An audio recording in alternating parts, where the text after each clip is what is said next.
Assalamualaikum warahmatullahi wabarakatuh. Syukur alhamdulillah kita bisa berjumpa kembali di channel ini. Salawat dan salam semoga selalu tercurahkan kepada junjungan kita, yaitu baginda Rasulullah Muhammad sallallahu alaihi wasallam. Allahumma shalli ala sayyidina Muhammad wa ala ali sayyidina Muhammad. Sahabat beriman yang dirahmati Allah Subhanahu wa taala, ada 3 larangan yang hendaknya dihindari saat mengerjakan sholat tahajud. Melakukan salah satu dari 3 larangan ini berarti menyalahi sunnah yang bisa mengurangi atau bahkan bisa menghilangkan pahala keutamaan sholat tahajud. Lalu apa saja 3 larangan itu? Yang pertama adalah mengerjakan sholat tahajud lalu meninggalkannya. Dulu ia rajin mengerjakan sholat malam dan tahajud, namun sekarang ia tinggalkan. Dia hanya ingat sholat tahajud ketika susah saja, ketika mendapat masalah, terhimpit hutang atau dirundung duka. Lalu ketika kondisi lapang, senang dan bahagia, ia lalu lupa dengan meninggalkan sholat tahajud tersebut. Sholat tahajud yang seperti ini mendapat kritikan dari Nabi Shallallahu Alaihi Wasallam, sebagaimana dahulu beliau berpesan kepada Abdullah bin Amr bin As, "Wahai Abdullah, jangan kamu seperti si fulan. Dulu ia rajin sholat malam, lalu sekarang ia meninggalkan bangun malam." Hadis riwayat Bukhari dan Muslim. Sholat tahajud bukan dilakukan ketika susah saja, ketika ditimpa masalah, dililit hutang atau dirundung duka. Namun ketika lapang pun, ibadah sholat tahajud harus tetap dilakukan. Rasulullah Shallallahu Alaihi Wasallam bersabda, "Kenalilah Allah di waktu lapang, niscaya Allah akan mengenalimu ketika susah." Hadis riwayat Ahmad. Meninggalkan sholat tahajud setelah melakukannya termasuk perbuatan yang dibenci. Sebaliknya, Rasulullah Shallallahu Alaihi Wasallam memuji seseorang yang rutin dan istiqomah mengerjakan sholat malam, baik ketika susah maupun senang. Beliau Shallallahu Alaihi Wasallam telah memberikan contoh untuk tidak meninggalkan sholat malam meski beliau dalam kondisi sakit.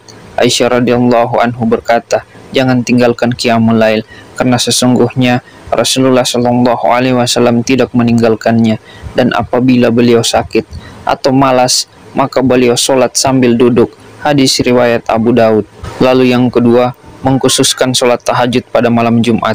Meski malam Jumat adalah malam yang utama dan istimewa, tapi mengkhususkan sholat tahajud di malam Jumat sama saja termasuk amalan yang makruh dilakukan. Diterangkan dalam hadis dari Abu Hurairah radhiyallahu anhu bahwa Rasulullah Shallallahu Alaihi Wasallam bersabda, "Janganlah kalian khususkan malam Jumat dari malam-malam lainnya dengan qiyamul lail atau sholat malam." Hadis riwayat Muslim. Kemudian yang ketiga, melaksanakan sholat tahajud saat mengantuk.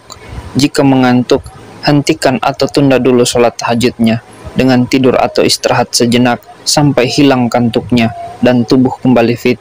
Inilah sunnah yang diajarkan Rasulullah Shallallahu Alaihi Wasallam. Diriwayatkan bahwa Nabi Shallallahu Alaihi Wasallam pernah menegur Sayyidina Zainab yang memaksakan diri untuk melaksanakan sholat dalam keadaan mengantuk. Suatu ketika Rasulullah Shallallahu Alaihi Wasallam masuk ke dalam masjid, lalu mendapati sebuah tali yang dibentangkan di antara 2 tiang. Kemudian beliau bertanya, "Tali apa ini?" Para sahabat menjawab, "Ini adalah tali milik Zainab. Ketika ia sholat berlama-lama hingga kelelahan, maka ia bersandar dengan tali itu." Rasulullah Shallallahu Alaihi Wasallam kemudian bersabda, "Lepaskanlah tali itu.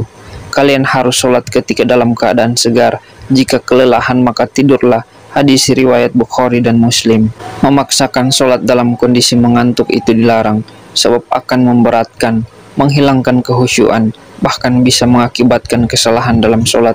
Nabi Shallallahu Alaihi Wasallam bersabda, "Jika salah seorang di antara kalian dalam keadaan mengantuk dalam sholatnya, hendaklah ia tidur terlebih dahulu hingga hilang kantuknya.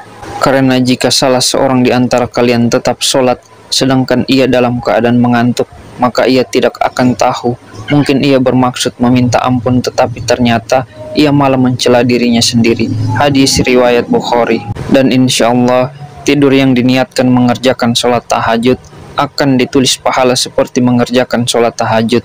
Nabi Shallallahu Alaihi Wasallam bersabda, "Siapa yang mendatangi tempat tidurnya dan ia berniat untuk melaksanakan sholat malam, lalu ia tertidur hingga pagi, maka dia tetap menepatkan apa yang diniatkannya." Hadis riwayat Ibnu Majah dan An-Nasai.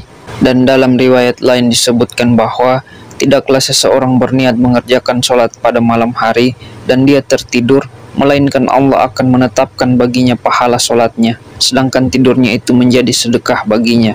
Hadis riwayat An-Nasai. Sahabat beriman yang dirahmati Allah Subhanahu wa taala, itulah 3 larangan dalam mengerjakan sholat tahajud. Semoga kita terhindar dari itu semua, dan semoga Allah ridho dengan sholat yang kita kerjakan. Amin, amin ya rabbal alamin. Demikian apa yang bisa saya bagikan pada kesempatan kali ini. Semoga bisa bermanfaat untuk kita semua. Assalamualaikum warahmatullahi wabarakatuh.